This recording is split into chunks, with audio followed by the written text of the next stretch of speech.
is Malena, and I'm here today with Merryn Glover. We're actually at the Clan Macpherson Museum today, and she is here to present her new book and talk a bit about herself and the area and everything connected to it. So it's great having you today. Would you like to introduce yourself, Merryn? Thank you for having me. It's great to be at the Clan Macpherson Museum and to see how beautifully it's been refurbished, because I remember in the old days it was always fascinating and full of great stuff, but it's just beautiful to see how well it's set out and presented now. Thank you. No, it's a pleasure. So yeah, my name's Merryn Glover, and I'm an author based locally, and I have written fiction, drama, radio plays, journalism and poetry. Excellent. So would you like to talk a bit more about how you're connected to the area of Paperback? Sure, I live here. I've been living in this area now for the last 16 years, but as most people can probably tell, I'm not local. My accent is not Scottish. That's because I was born and brought up in South Asia, in Nepal, India and Pakistan. I'm an Australian citizen, and that's where I went to university, but I'm married to a Brit. And Scotland has been home for me now for nearly 30 years, and that this area has been home for 16 years in about 1 month's time. Wow. Yeah. So you've been here quite a long time. Well, in my terms, yes. Because I've moved so many times, the house I live in now is the longest I've lived anywhere in the world. Oh, yeah. Wow. Yeah. Excellent. So your new book, Of Stone and Sky, is the area in some way connected to the book? Is it inspired, or has it helped inspire the book in any way? Yes, very much so.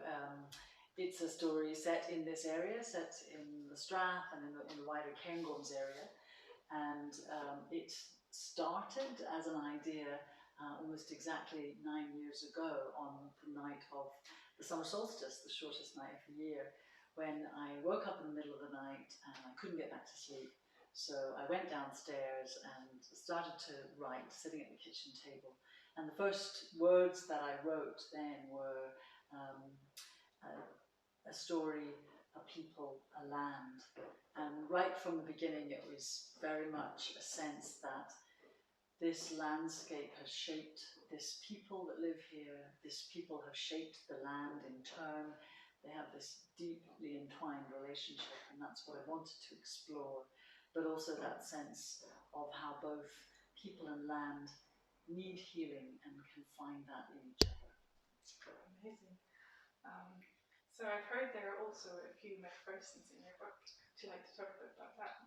Sure, yeah. So I guess any story of this area is likely to feature Macphersons, because they are one of the several significant families and clans that have a historic presence here and an ongoing presence here.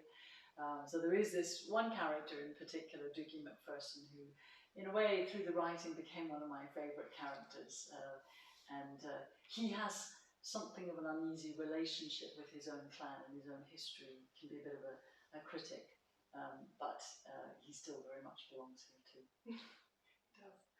I really love to hear a bit from your book. Will you give me a teaser?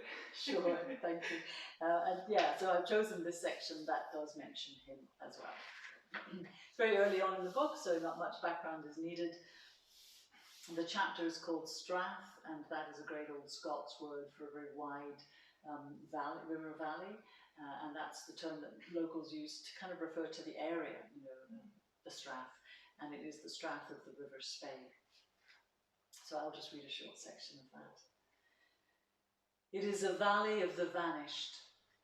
I learned its story from Doogie Macpherson, mountain man and ecologist, who knew this place so deeply it was engraved within him like an inner map, summoning him daily to walk its ways.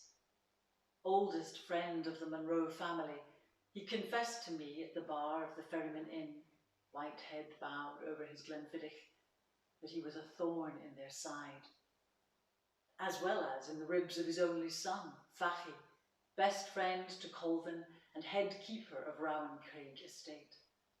But such is the price for a prophet in his own land. And what a land!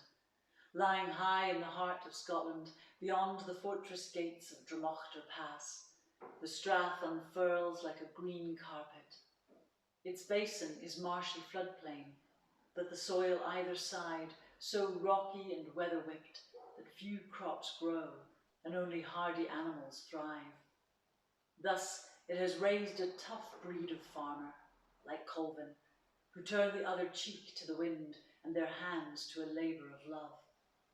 But for all its stubborn stones and capricious skies, its flood, fire and famine, the strath is full of beauty. Wow, I just love hearing you read. Thank you. It was amazing having you, and your book of Stone and Sky is also available in our museum shop with a few signed copies and everywhere else where you can buy books. Thank you very much. Thank you for the honour of having me as a guest. It's been a pleasure.